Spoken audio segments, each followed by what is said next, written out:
Gorgeous. All right. Okay. So today's topic is I got the title reversed in my slideshow, but it's okay. It means the same thing.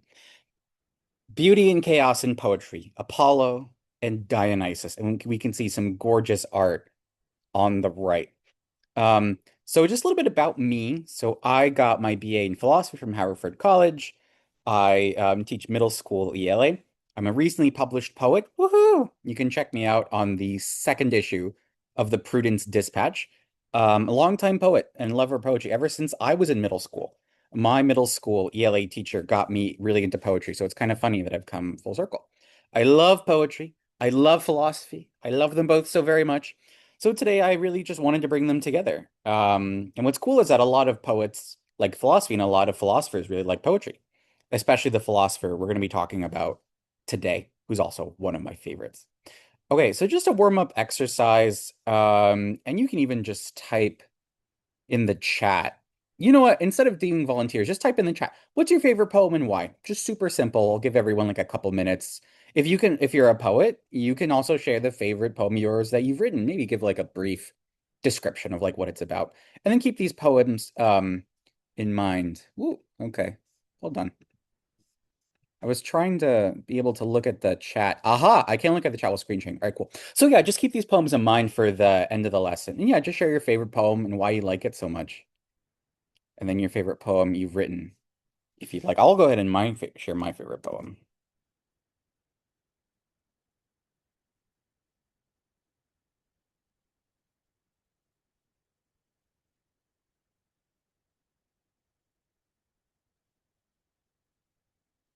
Never read that one.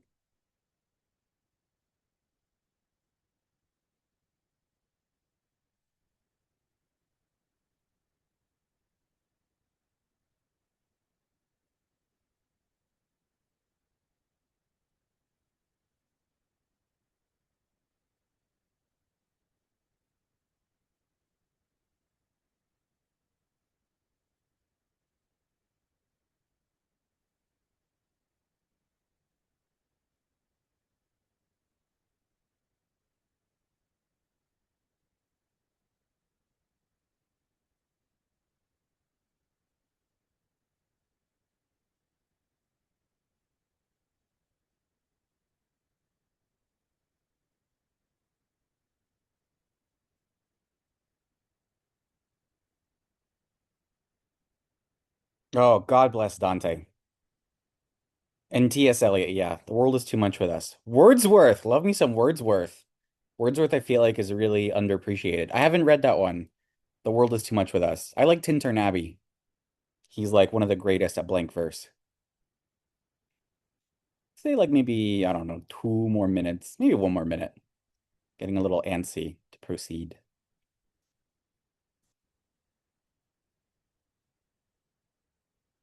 Edgar Lee Masters. I've never heard of this Edgar Lee Masters fellow. I'll have to check it out.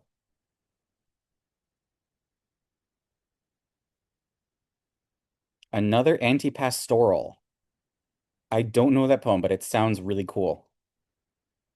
Collecting lines and lyrics here and there. I get that. I get that. Homage to My Hips. Haven't heard of that one, but it sounds interesting. And we got two people who like, oh no, just one person. I thought it was two people who liked Homage to My Hips. All right, cool. So, let me see. All right, presentation in a nutshell. So the main guy we're talking about is my boy, the maybe not the GOAT, but up there, like top three, one of the greatest philosophers of all time. Good old Friedrich Nietzsche. We're going to be talking about his ideas of Apollonian and Dionysian forces in poetry. Um, so first, I'm going to be giving my kind of presentation. Second is going to be open discussion. Participants will be invited to unmute their cameras and ask me for questions, respond to each other's questions or comments and things like that.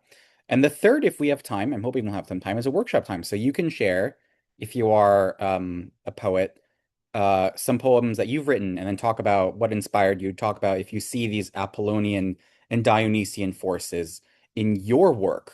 I mean, which one you relate to more and which one inspires you more. I find that poets typically skew more towards one or the other. I identify a little more with Dionysus personally, but but everyone has their particular style. All right, background. Who are Apollo and Dionysus? So ancient Greece was an awesome civilization because it not had not one but two gods of poetry. There was Apollo, who was associated with the sun and the lyre. He was like the happy melodic poetry, happy melodic music. Everything's fine, everything's beautiful, or it's the epic of the Iliad and the Odyssey, right? That's Apollo. And then I really wish I could fit that image of Robert Baratheon from Game of Thrones saying more wine, because that's Dionysus in a nutshell. Intoxication, madness, nighttime, darkness, nature, all of those things are the forces associated with Dionysus. If anyone is familiar with Greek mythology, they might know that he's the guy who I think turned pirates into dolphins at one point. Um, so the Greeks had lots of really amazing poetry and drama. My favorite Greek works of poetry slash drama are the Sophoclean Theban plays, in particular Antigone. I just love. So who's Friedrich Nietzsche? Because he's the one who coined these terms as I'm using them today. He was a 19th century German philosopher, born in 1844, died in 1900. People have kind of gotten him wrong. So some people are like, oh, he's a nihilist. He's not a nihilist. Oh, he's an existentialist. He's kind of an existentialist. Um, Definitely not a nihilist. He was a philologist. That's a discipline that doesn't exist anymore, but it existed way back when in his time. And it's sort of like if linguistics and literary criticism, went on a romantic date and formed a relationship and then had a child. That child would be philology. It's like linguistics and literary criticism rolled into one. Pretty cool discipline. Doesn't exist anymore. Kind of a shame. He loved Greek poetry and tragedy. He considered it the apex of Western art. So we're just focusing on one of his books today, The Birth of Tragedy, a book that was written really early in his career. He ended up distancing himself from it, but it's a really, really good book. So to understand this lecture, you don't really need to understand too much about Nietzsche, just the things that we're going to discuss in regards to Birth of Tragedy. So, The Birth of Tragedy, it's one of his first books, like I said. So he starts with analyzing Greek tragedy as a means of understanding art in general. He comes to the conclusion that there are two forces animating art, Apollo and Dionysus, or the Apollonian and Dionysian forces. So we're going to talk about what these mean. So Apollo is the Greek god of the sun. According to Nietzsche, Apollo represents the beauty of semblance or of dreams. It's Apollo represents the beauty of images, of beautiful, discrete images. So Apollo's like dreams, form, individuality. It's very much the classical idea of beautiful, well-made. I use the word inoffensive, but not to mean like that classical art can't be thought-provoking, but art that doesn't challenge the canon of beauty of its time, art that embodies it or epitomizes it. So I have a couple really great art pieces. So we have this classic one in the top left of the little art triptych that I have, Napoleon on his horse. So you can see here the two subjects of the piece, the horse and Napoleon, are clearly delineated. The author is obviously trained in the classics of anatomy and figuration and how to portray a subject. Napoleon is quite distinct from the horse, and they're in this like beautiful sort of neoclassical pose where it's like, all right, Napoleon is the guy. That's sort of the point of this art piece, and he represents, courage and valor and military stewardship and all those kinds of things. Then on the right is the Oath of the Horatii by I forget who, but it's depicting a scene of these men, the Horatii, who have to go to war on behalf of their, I believe this is a Roman inspired painting, on behalf of the emperor, and their wives get left behind, but they're like, yeah, we're brothers of the empire, maybe the Republic, but one of those. They're Romans, I believe.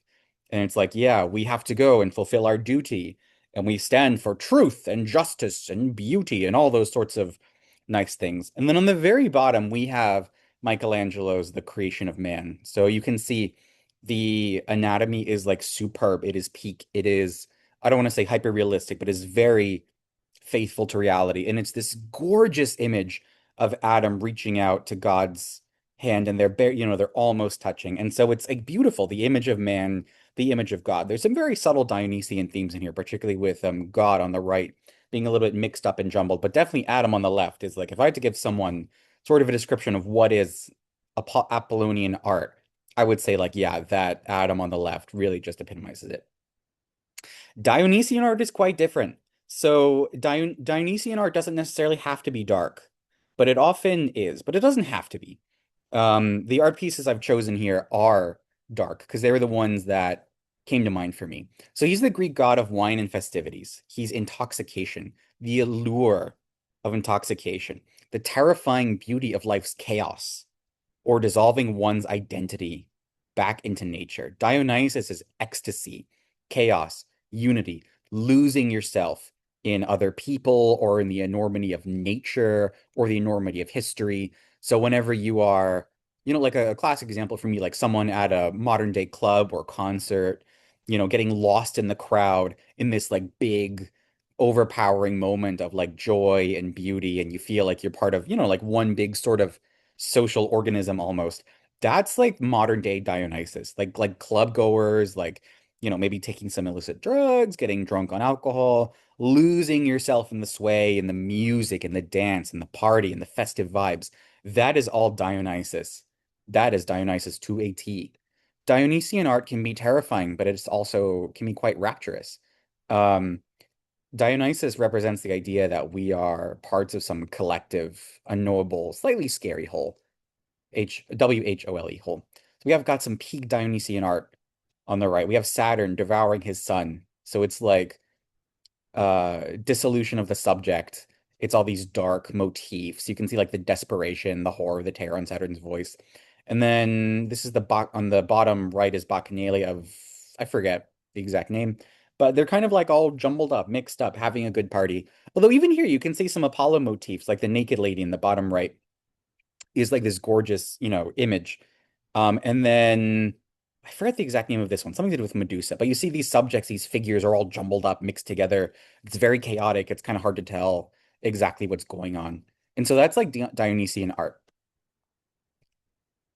So they have an important relationship because sort of as I've alluded to earlier in this little talk, they are sometimes opposed, but not always. In fact, according to Nietzsche, the best artworks incorporate both Dionysus and Apollo.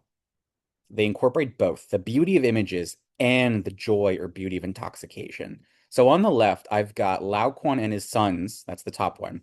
And so you can see here, you have the beautiful image of Laocoon's nude body, perfect anatomy, perfect statue.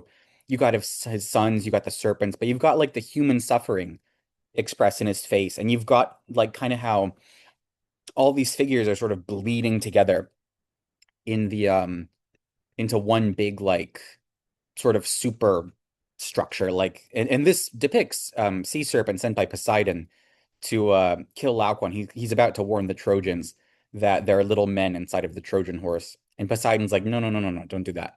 So he kills them with freaking beasts from the ocean. And on the bottom is everyone knows this poem, Van Gogh's Starry Night. So even though there are some beautiful, kind of gorgeous, discrete images here, like the moon and the particular stars to an extent the town and this big spire thing, it also is very swirly, very like getting lost in the sort of eternity of the night sky almost. And so a lot of the best art incorporates both. So you don't need to see them as opposed. In fact, if anything, they should be working together in art in order to create a gorgeous holistic effect. Are there any questions so far? If there are questions, ooh, maybe I should keep sharing. Is there a way to see like, hold on. Is there a way to see everyone while still being able to share? Well, I don't know. Okay, I think I've got it. All right. Are there any questions? People can raise their hands. Any questions about this stuff? All questions are welcome. There is no such thing as a bad question.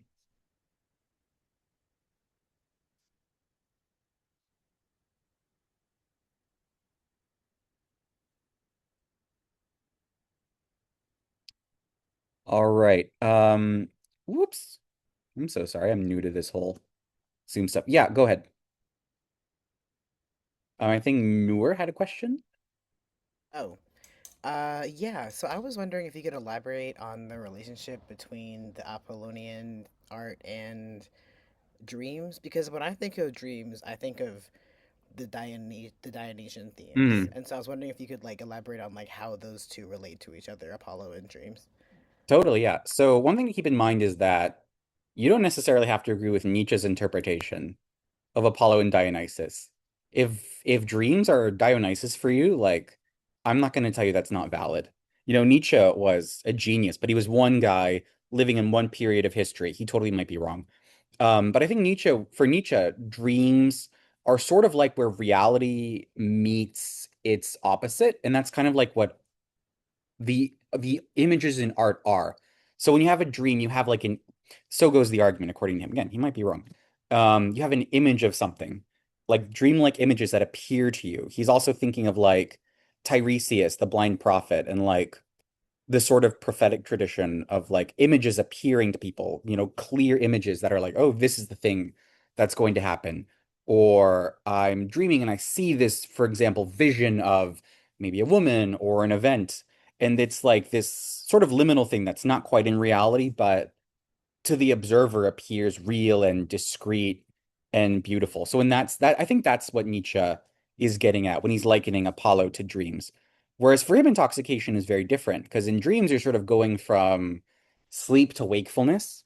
So it's like the level of resolution is going from, or level of concretization is going from a lower to a higher state of concretization. Whereas in intoxication, you go backwards. You go from I'm awake to oh my God, I'm losing my consciousness kind of a thing. So in the one case, you go from less clarity to more, and in the other case, you're going from more clarity to less. But um, if you think dreams belong with Dionysus, I'm not going to contradict you.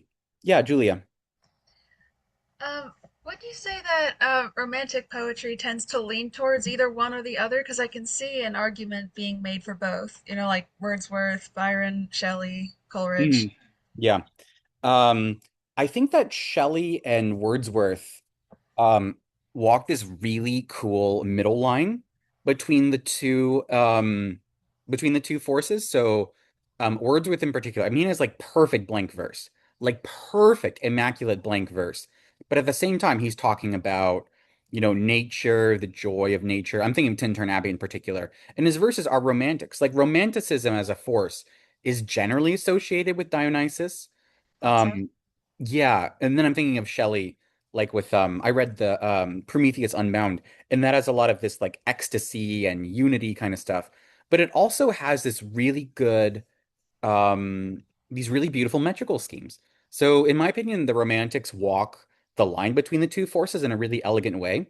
But if made me choose, I would say Dionysus. But there's definitely a good amount of Apollo. Whoops. In hold on, that's too far. In romantic poetry. Thank you. You're welcome. Any other questions before we move along with some examples?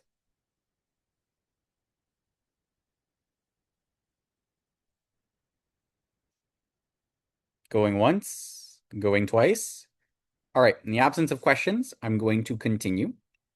So let's talk about how these guys appear in poetry. Because as much as I love talking about painting and sculpture, you all are here for poetry, not for painting and sculpture. So in poetry, Apollo is clear images, closure, and a clear argument, clear chains of cause and effect, a clear narrative, clear things that are being depicted. The arguments make sense, they are valid. And typically, poetry leans more towards Apollo, will give you a sense of closure at the end. Like, this is how it's resolved. It's like this beautiful, sort of static object that you can look at and admire. Dionysus has chaotic images, blurring of narratives and subjectivity, chaos or confusion. And then poems that fuse the two elements, and we're going to see poems of all three types, often use beautiful Apollonian structures to smuggle in Dionysian ideals. So this is like the classic Western poem, the classic Apollo poem. I mean, this poem's like super famous. I bet people who don't even know English know this poem. Shall I compare these to A Summer's Day? So it's got regular rhythms. Actually, I'll just go ahead and read the piece so you can really see how it sounds, 'cause that's important. Right. Shall I compare thee to a summer's day? Thou art more lovely and more temperate. Rough winds do shake the darling buds of May, and summer's lease hath all too short a date. Sometime too hot the eye of heaven shines, and often is his gold complexion dimmed, and every fair from fair sometime declines, by chance or nature's changing course untrimmed. But thy eternal summer shall not fade, nor lose possession of that fair thou owest, nor shall death brag thou wanderest in his shade, when in eternal lines the time thou growst. So long as men can breathe or eyes can see, so long lives this, and this gives life to thee. So the rhythm is regular. It's perfect iambic pentameter. Maybe like one or two tiny little poetic liberties. Gorgeous imagery. I mean, a summer's day, more lovely, rough winds, the darling buds of May. And the reader is guided really easily through Shakespeare's world that he's setting up here. There's no trouble. There's no trouble in like who's talking. There's no trouble in what's going on. The poem has a very clear conclusion. So long as men can breathe or eyes can see, so long lives this, and this gives life to thee. So my poetry is eternal, and your exaltation in this poem is eternal.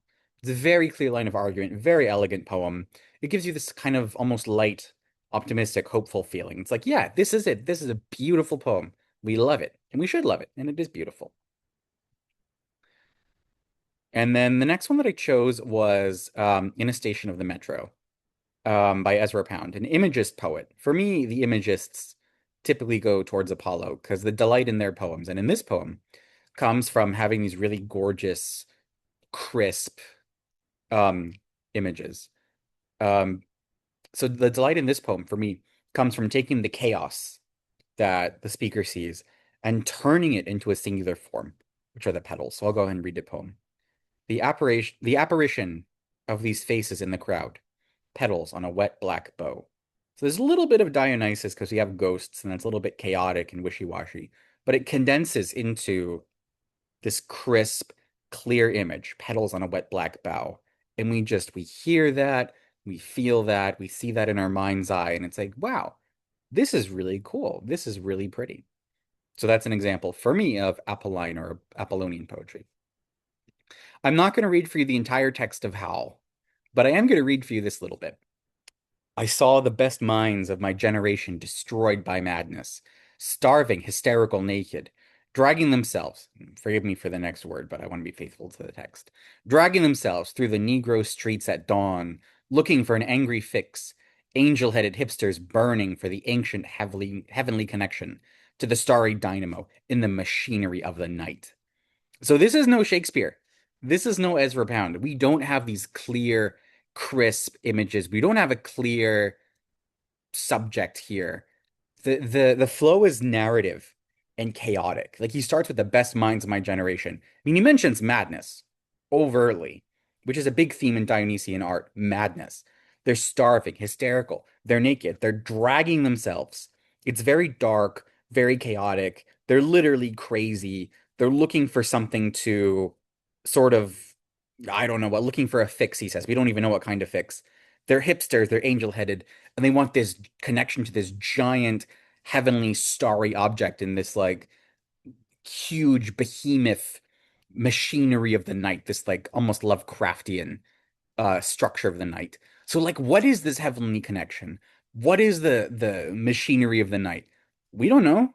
Ginsberg doesn't tell us. He leaves it like ambiguous. It's not clear. This poem in a lot of ways is not clear. It's plunging you into this dynamic, turbulent narrative of like chaos and suffering and ecstasy and like references to addiction and to the divine and the starry.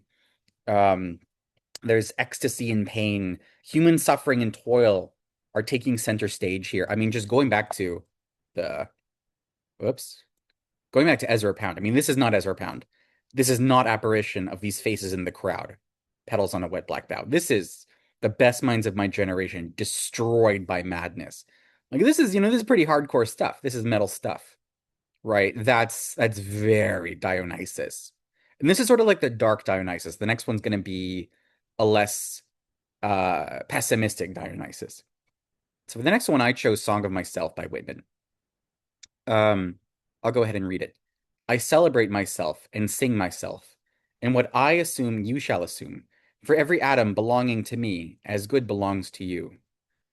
I loaf and invite my soul. I lean and loaf at my ease, observing a spear of summer grass. My tongue, every atom of my blood, formed from this soil, this air, born here of parents, born here from parents the same, and their parents the same. I, now 37 years old in perfect health, begin, hoping to cease not till death. Creeds and schools in abeyance, retiring back a while, suffice to what they are, but never forgotten. I harbor for good or bad. I permit to speak with every hazard. Nature without check, with original energy. That last line is peak Dionysus. I mean, that's it. That's Dionysus in a nutshell.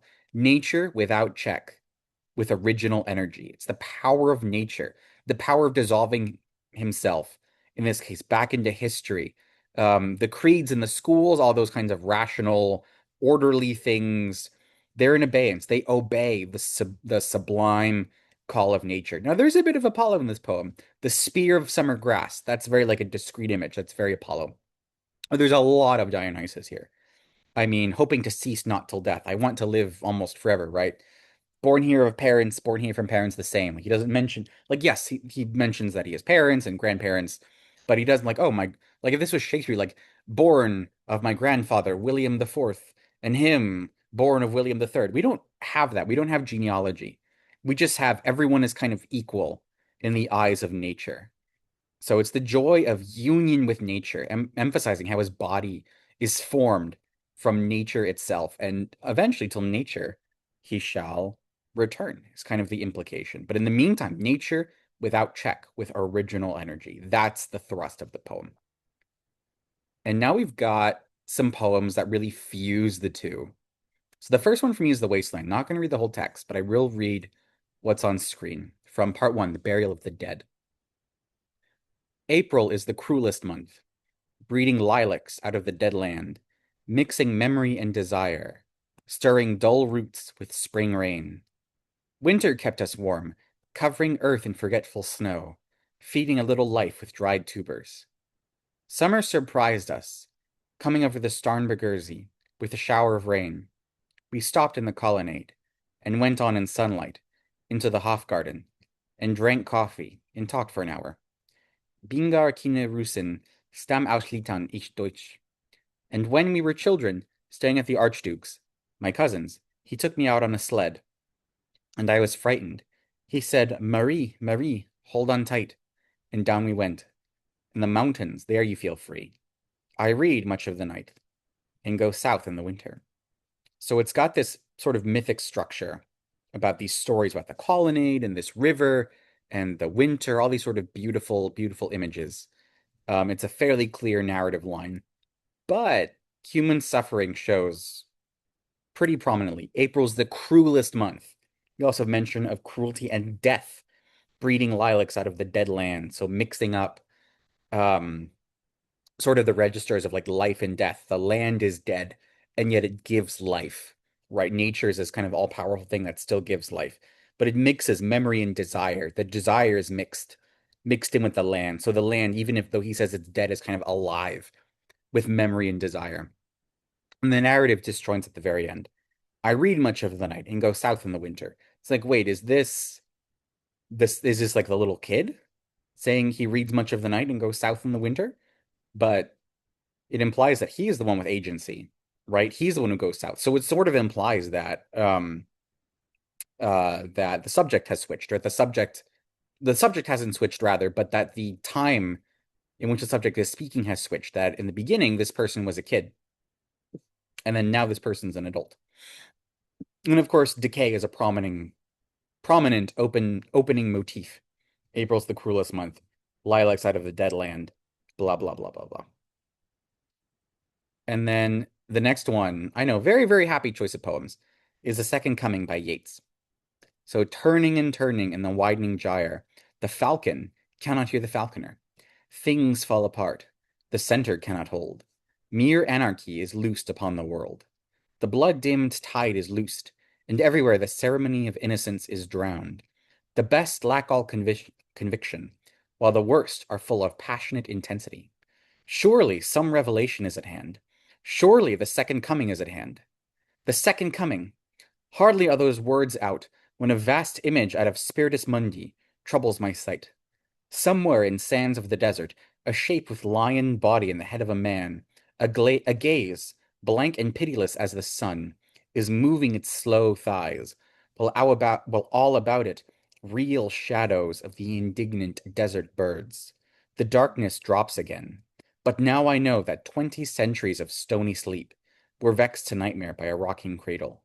And what rough beast, its hour come round at last, slouches towards Bethlehem to be born? So much of the poem's power comes from these discrete images. The falcon and the falconer, the blood-timmed tide, and that's a little Dionysian. We have this image of the desert birds and the lion and the man in part of this one kind of Lovecraftian creature. But the poem's power comes from its depiction of chaos and terror, which is kept very vague. I mean, things fall apart. The center cannot hold. That's like the dark Dionysus line par excellence. So, I've got this cool triptych of Hieronymus Bosch's Garden of Earthly Delights. So you can see on the left, all the way on the left, that's sort of like Apollo. Beauty, order, control. In the middle is where we start to see chaos, ecstasy, and surrender. That's Dionysus. Of course, the last one is also, very Dionysus. But poetry that fuses the two has beautiful forms that contain dangerous, unsettling truths or dangerous and ecstatic truths. So before we go into a discussion, are there any questions? And I could definitely go back to earlier in the slideshow if people want to talk about particular poems. Any questions?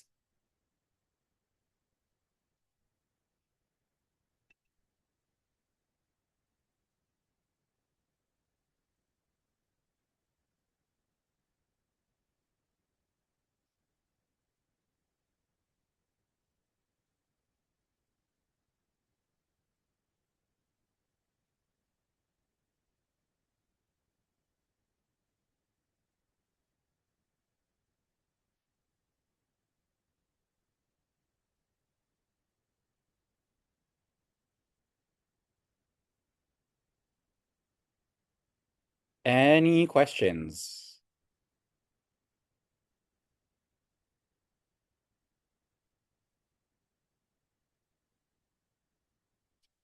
Yes, Julia. At risk of getting a little specific, Mhm. if there are poems that talk about the beauty of nature and the simplicity of it, but not in like a an emotionally heavy or overly passionate way, but just simple form expressing the simplicity of the beauty of nature, do you think that would lean either Apollonian or Dionysian? My intuition tells me Apollonian Okay. because it's about these simple, right, like beautiful images. Mhm. And that's sort of the poem that I'm imagining, right? Like about the babbling brook and the birds in the trees and things like that. But of course, it depends on how it's constructed. So if it's sort of switching subjectivities and if the images are chaotic, then it would lean a little more Dionysus. But a lot of those kind of pastoral poems tends to veer Apollo, in my opinion. That makes sense. Thank you. You're welcome.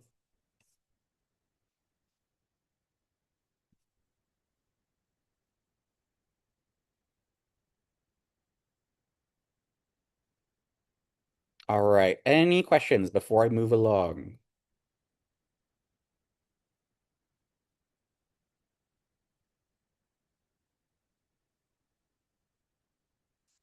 Going once, going twice. All right. So this one's an open discussion. So here folks can unmute their mics and just talk about like what do you think about this framework? Apollo versus Dionysus in poetry. What are some other Apollonian or Dionysian poems you can think of, or any poems that sort of fuse them? And like what type of poetry do you tend to prefer? And then if you're a writer of poetry, what types of poetry do you find yourself writing most frequently? So yeah, have at it.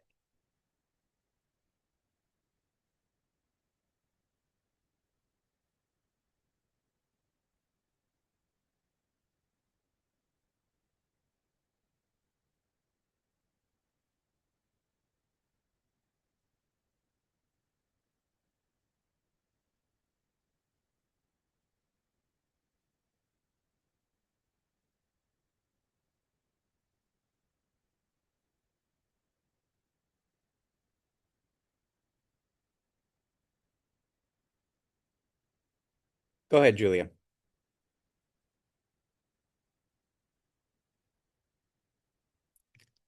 I think you're still muted. Ah, rookie mistake. I think a lot of the poetry I read tends to lean slightly in the Dionysian direction, but it's probably more of a fusion between the two. Um, I did think of one that's probably Apollonian, though. Have you ever heard of the poem The Orange by Wendy Cope? No, I haven't. Should I share it? Yeah, sure. Okay, it goes like this. At lunchtime, I bought a huge orange. The size of it made us all laugh. I peeled it and shared it with Robert and Dave. They got quarters, and I got a half. And that orange, it made me so happy, as ordinary things often do, just lately. The shopping, a walk in a park. This is peace and contentment. It's new. The rest of the day was quite easy. I did all the jobs on my list and enjoyed them and had some time over. I love you. I'm glad I exist. So I think Yeah, that one's Apollonian. absolutely. Yeah. The orange, the shopping trip, life's little joys. Yeah, absolutely. Mhm.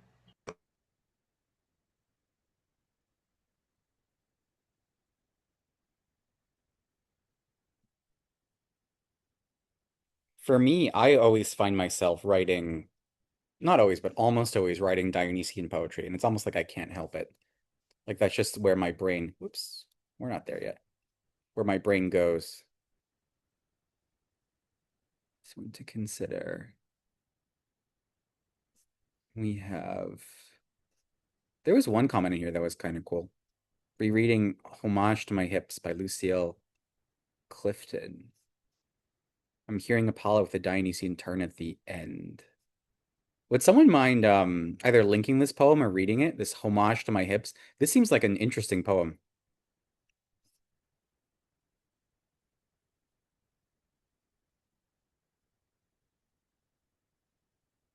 Because it's embodied, which is a very like Dionysian thing, but a homage or an ode can often be Apollonian in structure.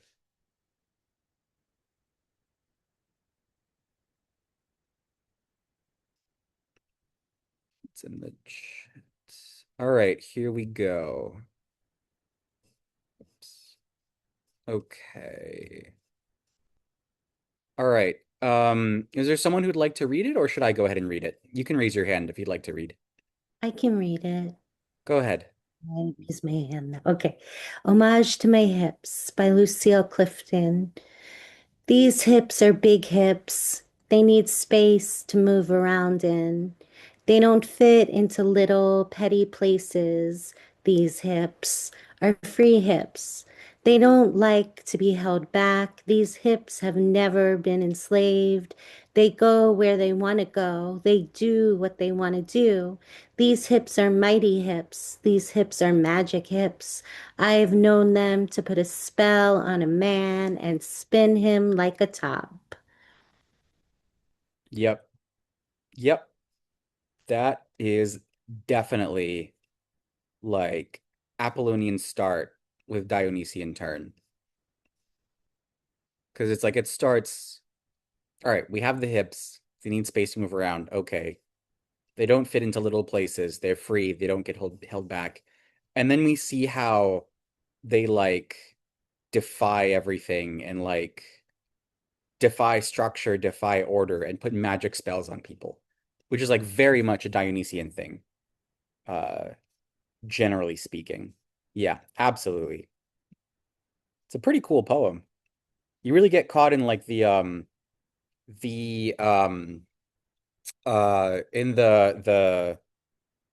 the writer's spell.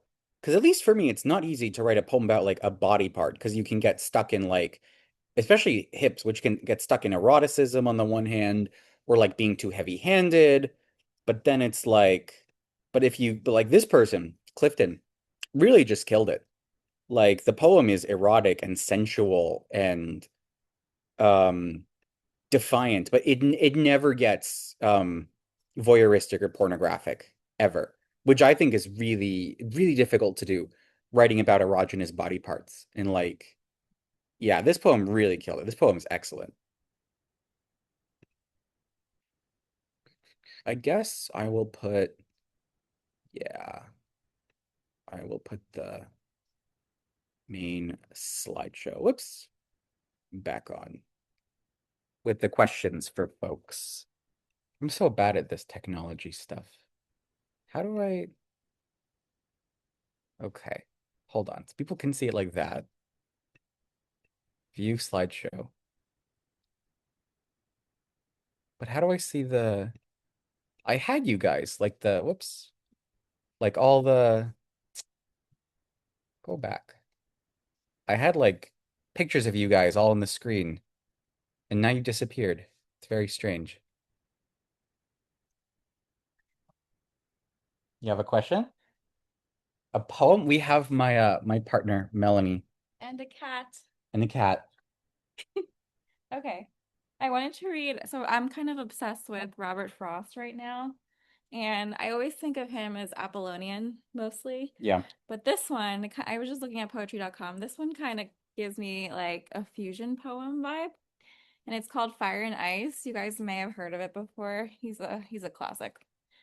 So, fire and ice. Some say the world will end in fire, some say in ice. From what I've tasted of desire, I hold with those who favor fire.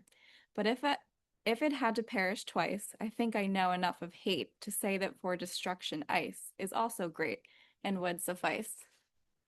So I kind of wanted to get your take to see, like, do you see the Dionysus in it? The dissolution?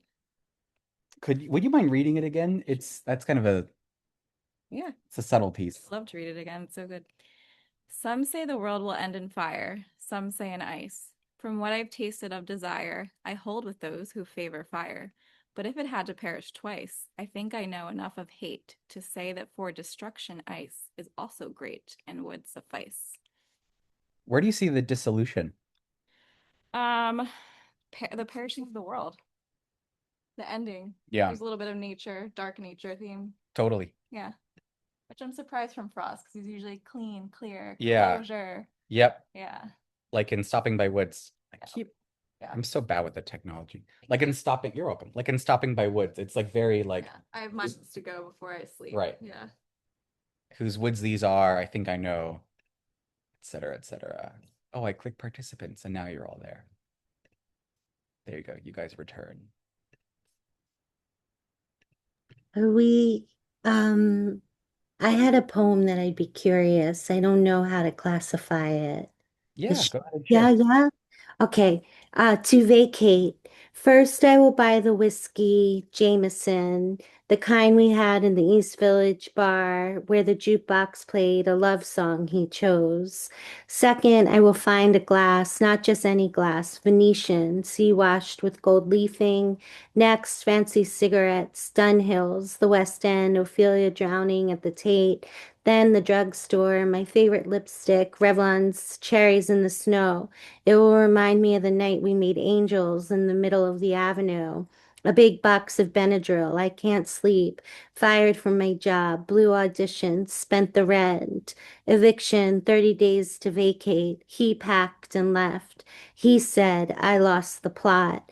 After at home, I will play Dionne Warwick on vinyl. Put on the lipstick, pour the whiskey, light a cigarette. I will run the bath, undress. Finally, I will swallow a fistful of pink pills, slide into the hot water, close my eyes, and wait.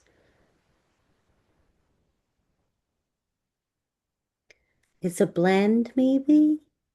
I think it is too, but I want to hear what everyone else has to say. Yeah, that What does would be. everyone else think?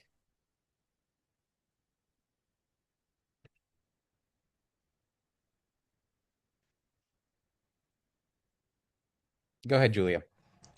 To me, it sounds like a blend of the two as well.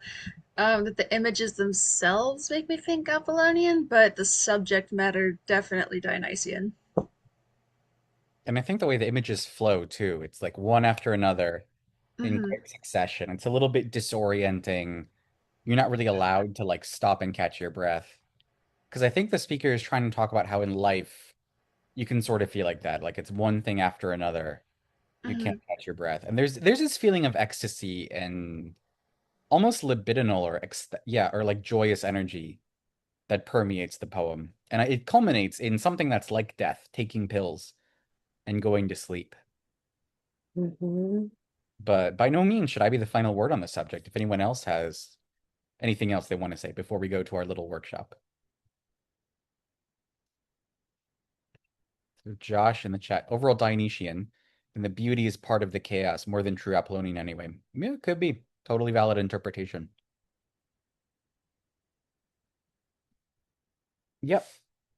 I was gonna say first, the person who read that poem was a really reads poetry really greatly aloud. I'm quite impressed. But I would say excuse Dionysian, especially the way you read it, because it seemed to get frenzied, like the pacing of it and the way you read it, it was getting frenzied, which to me is like a Dionysian type of tempo. Yeah, Yeah. totally. Well, thank you. You're You're welcome. welcome. All right, so now we have the last segment, if my computer will cooperate.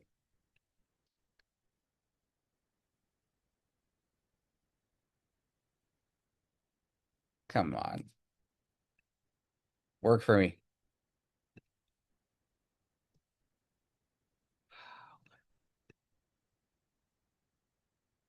This thing is not working. That is so strange.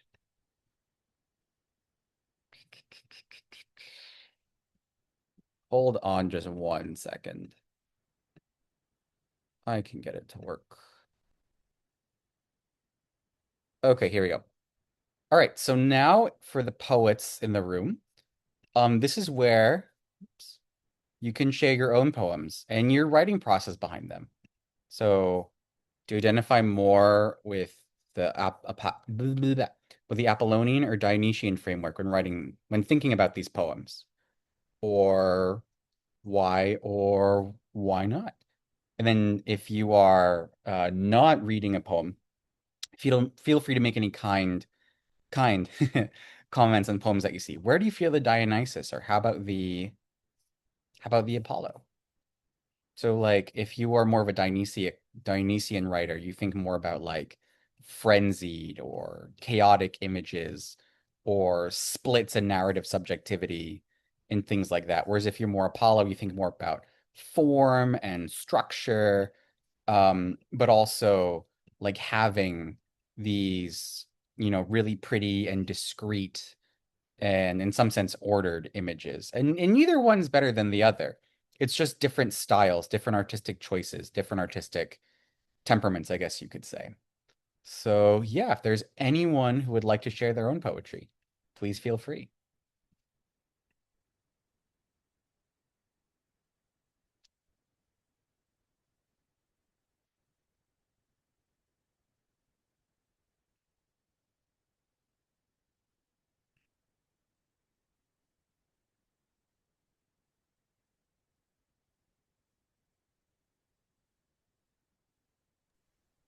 I can share, but I came in late. Mm-hmm. Um, my poem is called, well, I'm not going to give you the title because I think that might, yeah, let's just say it's untitled. Is that okay? Yeah, of course. Okay. What if green is really Quaker gray, but God so loved us, he wanted nature to feel like wealth, wired us to be unarmed by the sights and sounds of a newborn, just like the buds, sprouts, and tendrils sown into fields, meadows, and gardens to entice us to reach out with care, knowing that if we were tender enough, patient enough, and loving, that they will bloom into flowers, red, blue, and magenta even. If we were to ever forget what it means to hold on to something soft, wildflowers in shades of violet and purest white, I'm sorry, vivid violet and purest white will begin to appear all around us. Under our raised porch with hardly any sunlight and on the long stretch of road leading to nowhere, but still guiding us back home. Nothing is ever gone completely when we reach down deep enough and begin to desire what gratitude looks and feels like. When we crave out time to bow down to take notice, it could be a seed waiting under a magnifying glass, willing to open its wondrous secrets. So how did it feel writing this poem? Um, I don't know. Um, it felt like I wanted, it was kind of like I had a lot to say, but I wanted it to be delicate so that the reader could understand what I wanted to say. Mm-hmm.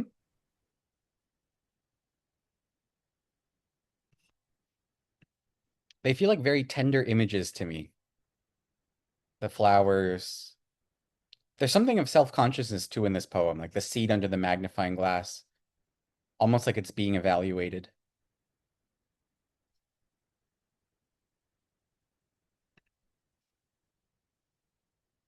Take care, Julia. Thanks for coming. We've got 5 minutes. Reveling in nature's impact on humans. Yeah, that's the little Dionysian kernel in the piece. Are there any other poets in the room who'd want to share their poems? Josh says that, oh, Josh says that all of his poems lead Dionysian. Noor, go ahead.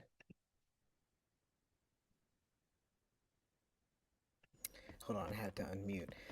Yeah, I was thinking about when you're asking us like what kind of poems we generally write. I was thinking like I probably lean more towards the Dionysian stuff because a lot of what I write is about grief. Mm-hmm. But then I was Yeah. thinking of one of my grief poems that felt more Apollonian in nature that I wanted to share. Mm-hmm. So it's called Live. To hold a mango at its core and suck till the bone is dry and hairy. To use first a spoon, then your hands to carve and pluck the ready flesh. To think you are delicious as you taste its rawness. You feel like a predator or a scavenger processing the body to get to the meat. Not to care as the juice drips, not to stop to look good, to keep going, to keep. To demolish the mango, now skin and pit, as your lover pretends not to watch. To want them to look, to not. Earlier, you were walking arm to arm, carrying groceries when you told them you never thought you'd find this life tranquil. This willow weeping over the ordinary, gorgeous, sunsetted canal. And who says she's weeping? Maybe just reaching down to the water. To thank her shed tears for being the first part of her to let go. It's a gorgeous poem. We've got 2 minutes before we have to wrap up, but any comments or questions? One from Erica, likes the use of you, willow weeping, beautiful. Yeah, the willow, I really like the mango image. For me, that was like especially gorgeous. And it's like there's a little bit of almost ugliness in it, but also it's a mango and it's sweet and delicious and it's also eating. So like why does it have to be ugly? Even if the image is ugly, right?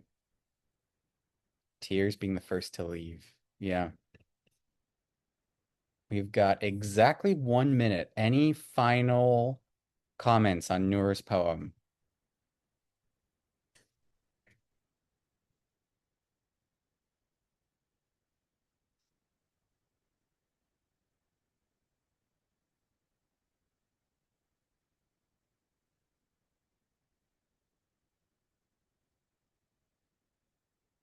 The narrator found tranquility. Yeah, that's the hope with grief, right? Eventually you find tranquility.